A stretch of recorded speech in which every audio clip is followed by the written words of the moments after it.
Good morning, everyone. It's lovely to be here on Friendship Sunday. And perhaps you'll give thanks for Friendship Sunday as well with me, because I'll be bypassing my usual attempt at joke telling in order to read something wonderful about friendship, about the gift of friendship. And certainly friendship is such a core value for me. And I'm happy to share these words to open our celebration this morning. These words are the words of the Persian poet Hafiz. He lived from 1315 to 1390. And I suppose he is the first witness to the power of words that I'll be sharing about this morning, in the sense that these words he wrote about friendship, and they have endured. The title of this poem is, I Knew We Would Be Friends. As soon as you opened your mouth and I heard your soft sounds, I knew we would be friends.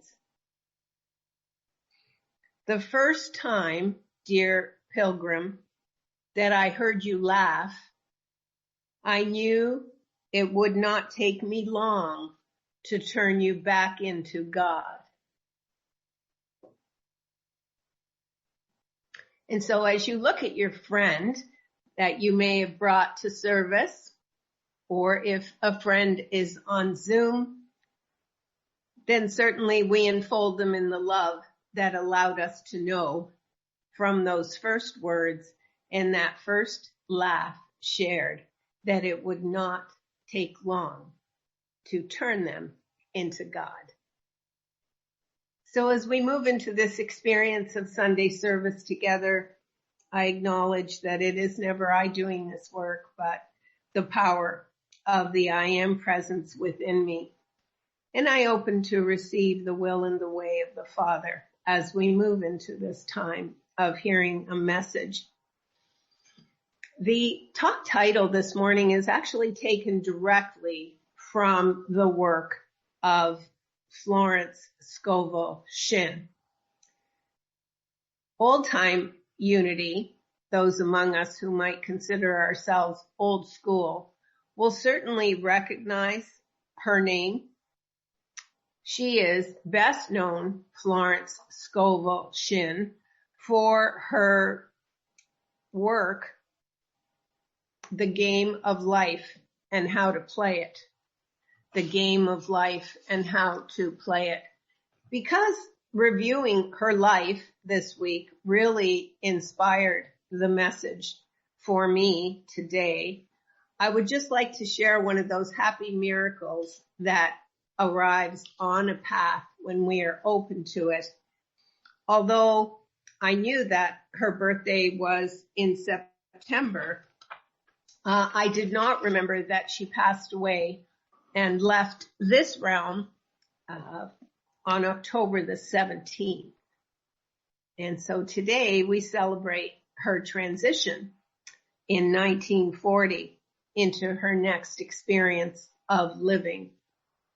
So as we look at that chapter in her work entitled, The Word, Your Word is Your Wand, I'd like you to just join me in closing your eyes for a moment and picturing this concrete symbol of a wand. It is not accidental to her title. By training, Florence Scovel Shinn was an artist and book illustrator.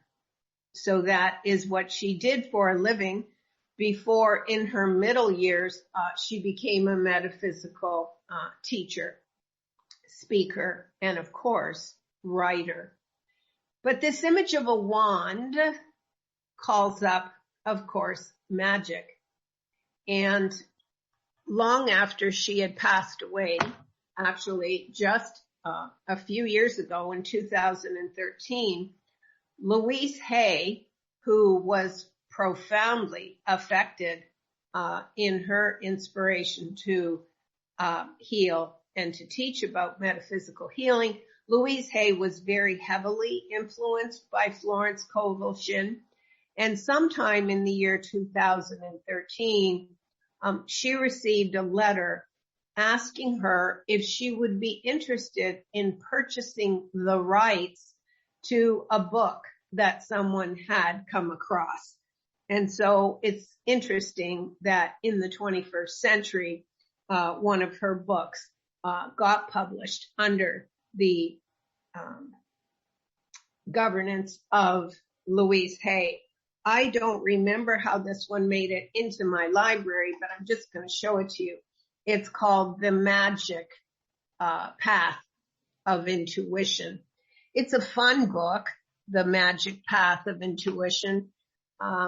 Again, kind of energized by the fact that this is the day, October 17th, 1940, when Florence Scovel Shinn left the physical realm, and also encouraged by that title I just shared, The Magic Path of Intuition, to a deeper understanding of this symbol, which she uses in her work titled, Your Word is Your Wand.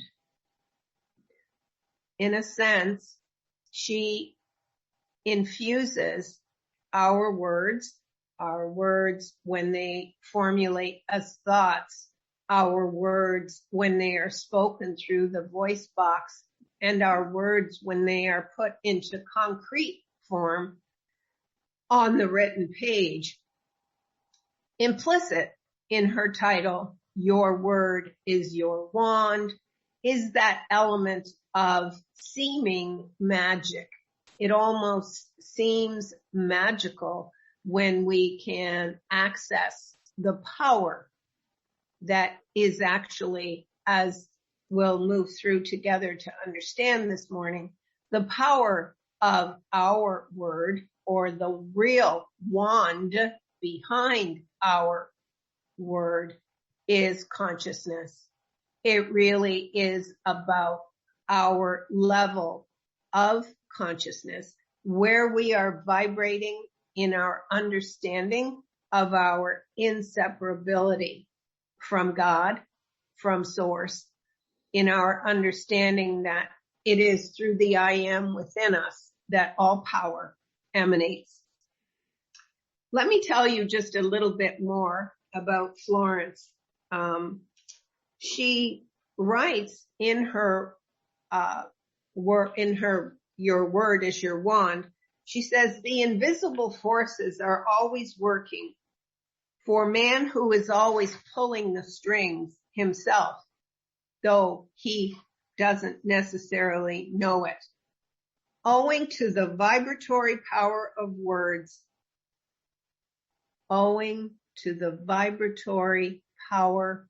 words, he begins to attract that which he has spoken forth. So let's become still for a moment as I share with you the three scriptures. Certainly the written, inspired word that comes to us through what we call the Bible is inspired because it was written by those whose consciousness was firmly aligned with their oneness with Source. And so we often turn to these words for our edification and inspiration. There is this morning a scripture from Isaiah 55, verses 10 and 11. This is one I often come back to. Isaiah 55, 10 and 11. Proverbs 18, verse 21. And then Ephesians 4:29. Let me begin with Isaiah 55, 10 and 11, which reads, For as the rain comes down and the snow from heaven and returns not thither, but waters the earth and makes it bring forth and bud, so that it may give seed to the sower and bread to the eater, so shall my word be that goeth forth from my mouth. It shall not return unto me void, but it shall accomplish that which I please, and it shall prosper in the thing whereto I sent it. I'm going to read that last verse, 11. In the same way then that rain falls and doesn't go back to rain, and snow falls and does not go back to snow, so too my word goes forth from my mouth and does not return unto me void. It accomplishes that which I please, and it shall prosper in the thing whereto I send it. From Proverbs, of course, guidelines for living. Proverbs 18, verse 21 reads, Death and life are in the power of the tongue. Death and life are in the power of the tongue, and they that love it shall eat the fruit thereof. And they that love that power, either used for death or life, shall eat the fruit accordingly. And finally, from Ephesians 4:29, I'm using the King James Version because I like the alliteration here, but I will also give you the George Lambsa translation from the Aramaic. The King James translation of Ephesians 4:29 reads, let no corrupt communication. Isn't that great? Let no corrupt communication proceed out of your mouth, but that which is good to the use of edifying, that it may minister grace unto those who hear it. The Lamsa version simply translates, let no evil word proceed out of your mouth. So I leave that with you this morning to decide what speaks most deeply to you, corrupt communication or evil word.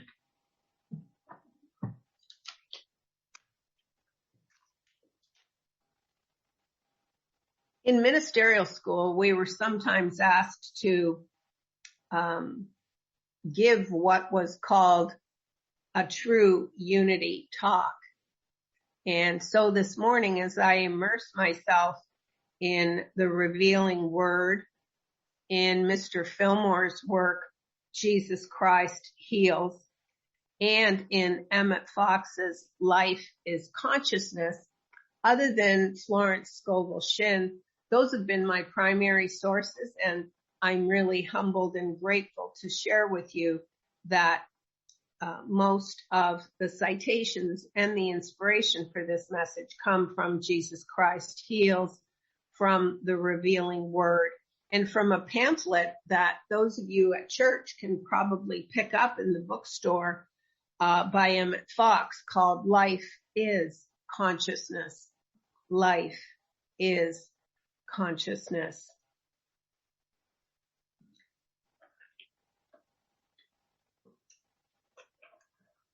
In deciding that we really build our consciousness of our oneness with God through the power of words, then I suppose three important words that will guide us through the message this morning are really our desire to build our consciousness, our commitment, having figured out that we want that more than anything. Certainly, that's the first thing, is to decide in our hierarchy of values, what does my having a real experience of God, a real living from my oneness with God, how high does that rank in my values? So the fact that we're all here together this morning would suggest that certainly it is a very high value of ours that we seek to grow, to expand, and to enrich our consciousness. That is our awareness of our living from our I am self. I will start with what Emmett Fox says about this I am power before I get into talking about vibration of words. And he writes on page 19 of Life is Consciousness. He says, teachers can lead you to books. They can talk to you, but they cannot help your soul because they cannot talk for you.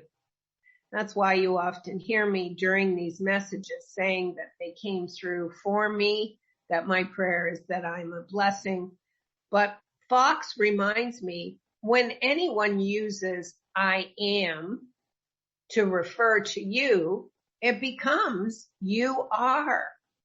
It is your quote, I am, and no one can use it but you. The I am is God in action, and God is not a man. God is working through you. You are not separated from God. God does not sit far up in the sky and send you a good idea. God is the I am, giving you a new embodiment, a new creation. Whatever you believe, you create. And guess what, folks? We do that through our thinking, which relies on the words mostly and feelings that we use to build. He says, you are the I am. God knows himself in your consciousness, and that is your knowing of God. He says, I want to emphasize this point.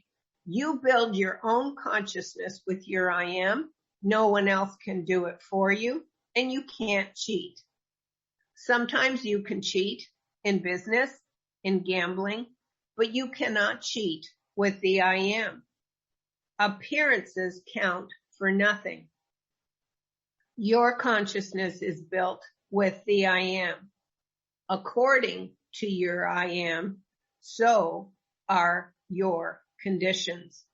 And this brings me to Fillmore's explanation. So what Emmett Fox just said, according to your I am, are your conditions.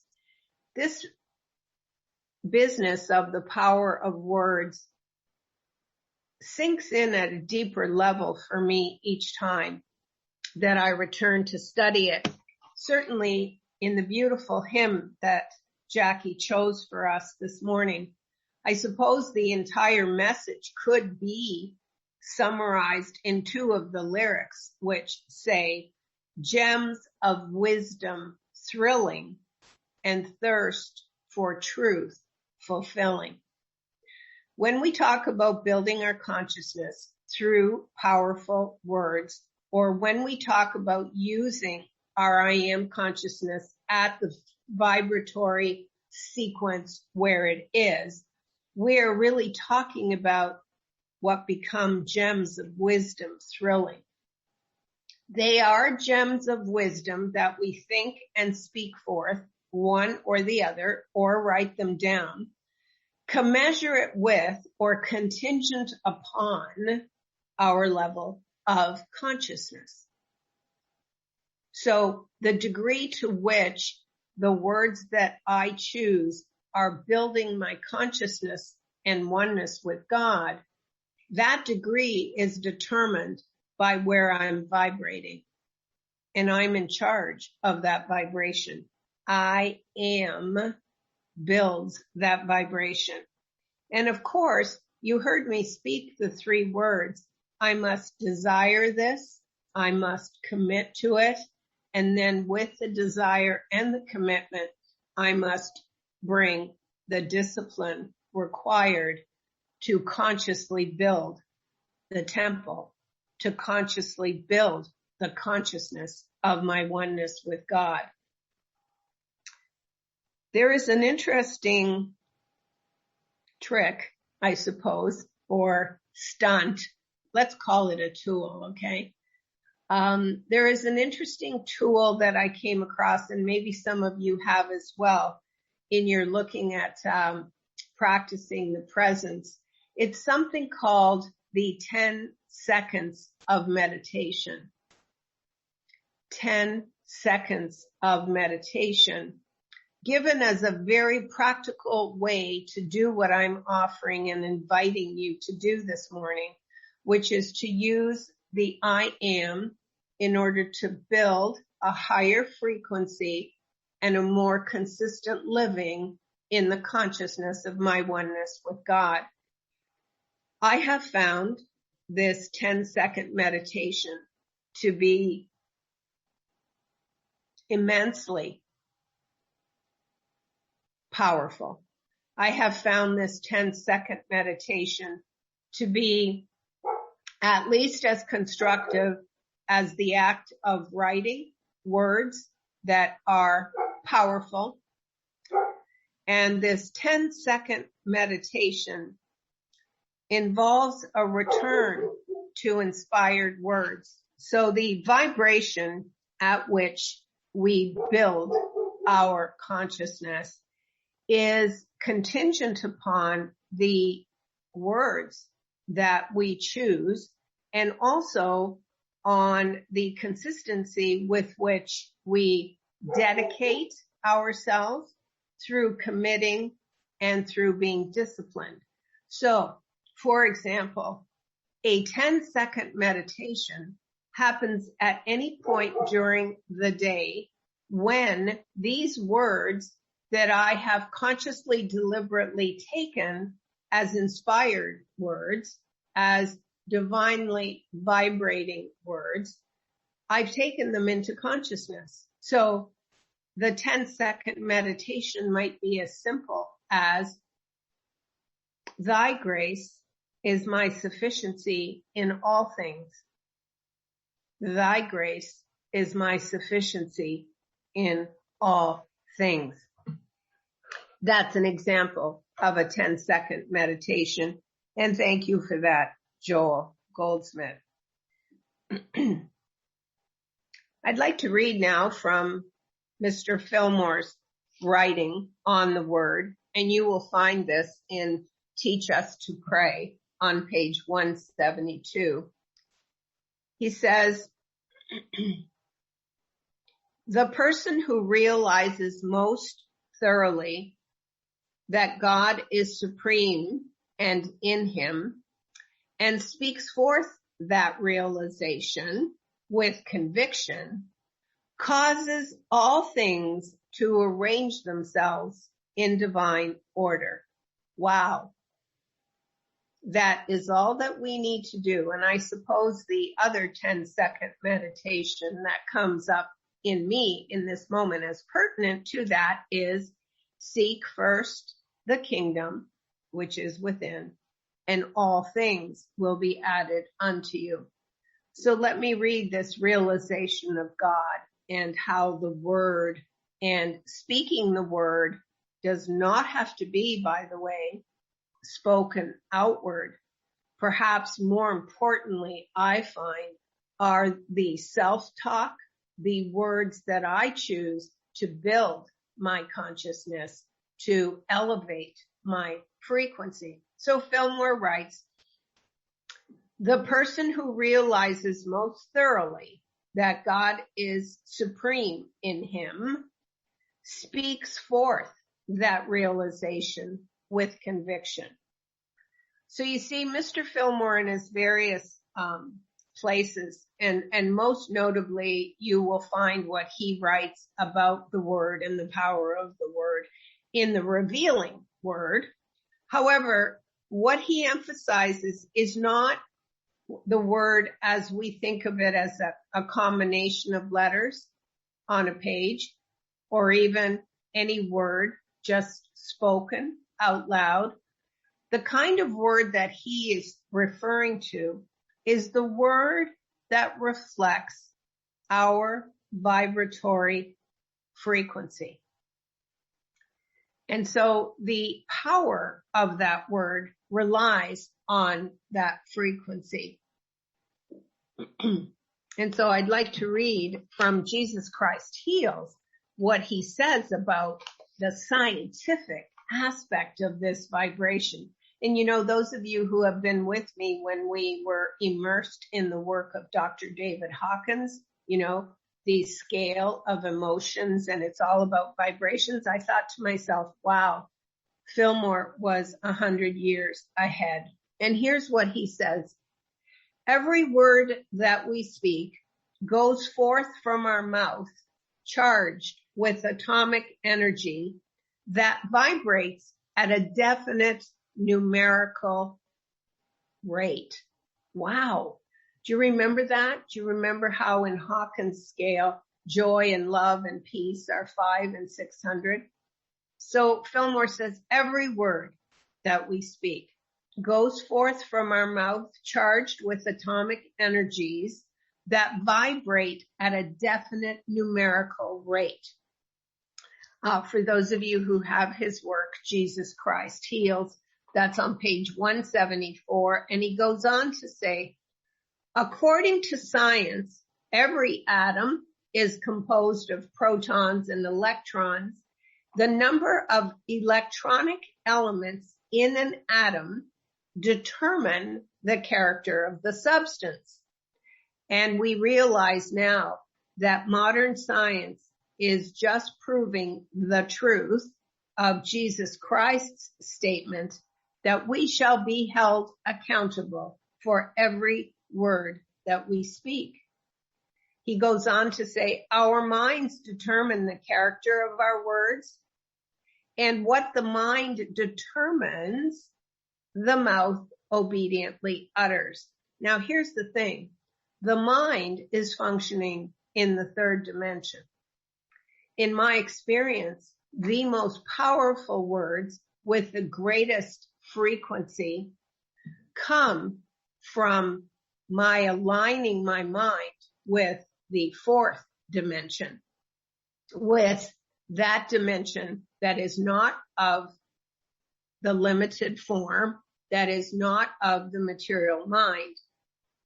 Fillmore says words that are loaded with constructive electrons or destructive ones all mathematically are arranged to build up or to blow up ourselves and our aims and ideals. We are perfectly aware that some overzealous persons talk and act without wisdom. When we know that every word is mathematically linked with a creative idea, and that the divine mind has made it possible for each of us to draw on these ideas, then we have the key to all creative processes. Wow. So can we just say that we are building consciousness when we desire that a more consistent daily living through and with the Christ becomes a high value for us? If we decide that that is a desire that will move us forward with enthusiasm this month, having decided that that's a deep desire of ours, the next step is to make a commitment to it. It is to make a commitment to understanding that the power of my word in thought, in speech, or in writing is derived from my consciousness of my oneness and where I'm vibrating in that. In order to understand the difference between words, you know, Hamlet, the Shakespearean character, when he is in the worst of his nervous breakdown, one of the things he repeats is words, words, words. They're just words. And, you know, as metaphysicians, we call vain repetition of words, just mechanical talking. So make no mistake this morning that when we talk about your word as your wand, we are talking about that word that is deliberately, consciously taken out of the realm of mind and put under the governance and authority of our conscious oneness with God. You know, a really cool analogy that came to me this week as I pondered this, I thought, you know what? Our words carry only so much or only as much authority and power as our consciousness. Because wherever my consciousness is in terms of its oneness with God, that's how much power will come from my words in thought, in writing, or in speech. But if I think of those words as ambassadors, suddenly I have a more concrete understanding of how this works. If an ambassador from one country to another carries the power and the authority of their government, right? Then my words become ambassadors that have the power and the authority emanating from my consciousness of God, my awareness of God. And again, when I think about the discipline part of our three-part equation, so I'll go back to it. If my desire is to speak words of power that come from my conscious oneness with God, if that is my desire, I must commit to it. What a practical way we have with the 10-second meditation to make a more consistent commitment to words of power. And so in terms of the discipline, right, the third step, the discipline, we must consciously, deliberately decide that we will allow illumined words, inspired words, words that are ambassadors from my God consciousness to my mind to be the only words that I think, say, speak, and write. From the revealing word, let me just close with the Fillmorian part of this talk by reading from the revealing word, where he says, the power of the word is not contained in the word. Wow. Even that's good to stop and take in. The power of the word is not contained in the word itself. It comes rather from the divine idea being expressed. It comes, actually, he writes, from the I am consciousness of the person speaking that word. Great power of the word comes in the degree to which our consciousness is one with God and the degree to which that word is spoken with purity of intention and with confidence. So for me to access the fourth dimension and use the words from God as ambassadors to my mind and to my world, I must have a purity of intention. I must have that desire to elevate my consciousness. Intention is so important in the accessing of those inspired words.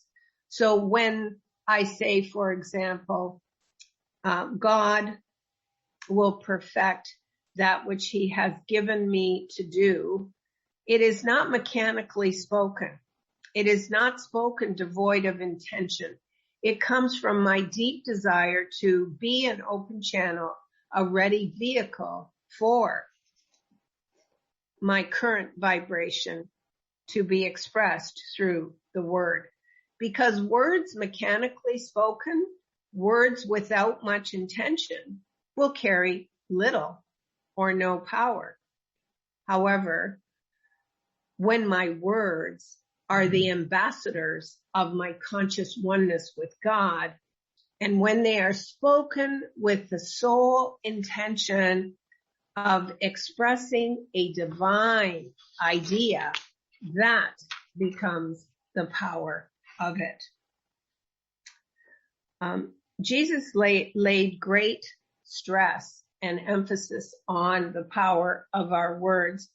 I find it kind of interesting just doing some research on the occurrence or the recurrence of the word in Scripture, and without really dividing it into Old and New Testament. Let me just say that it is often referred to as the thing that shows up most frequently at 28,000 references to the word. I'd like to close this morning with these words from Christian Healing on page 68, recognizing the importance of our tapping into our own conscious oneness with God, recognizing that when we speak forth from an intentionality of tapping into divine ideas, there is atom smashing power of word. From Christian Healing, page 68, Mr. Fillmore says, the spoken word carries vibrations through the universal ether and moves the intelligence that is inherent in every form, animate and inanimate. When he writes again about the spoken word, he refers to much more than just what is seen in a word or heard, because included in the power is the consciousness of the person who is uttering it. This means that what a person's consciousness literally is able to do becomes what that person's words are able to do. Consciously, deliberately chosen words of truth become what, of course, in unity forms the backbone of the activity of prayer, which is affirmations. And these divine ideas expressed in powerful words have the mighty power to accomplish mighty things. And that is because we have decided that words are one of the tools that we choose to build our conscious union with God. Every time we speak, Fillmore concludes, we cause, get this, the atoms of the body to tremble and to change their places. Not only do we cause the atoms of our body to change their positions, but we raise or we lower the rate of vibration and otherwise affect the bodies of others with whom we come in contact. And there, ladies and gentlemen, you have the definition of what the New Thought movement is largely based on, which is metaphysical healing through the power of the thought, the word spoken and expressed with intentionality. So let us go into this wonderful week of October, empowered by those three words where I take responsibility for my I am consciousness. And I say to myself, I am desirous of expressing the power of divine ideas through powerful words for healing, for edification of self that emanates to others. That's my desire. I make a commitment through 10-second meditations to practice the presence, and finally, disciplining myself to make this value top value allows me to appreciate the importance of words and their power in my life and in the lives of those I love, which includes each and every one of you. Amen.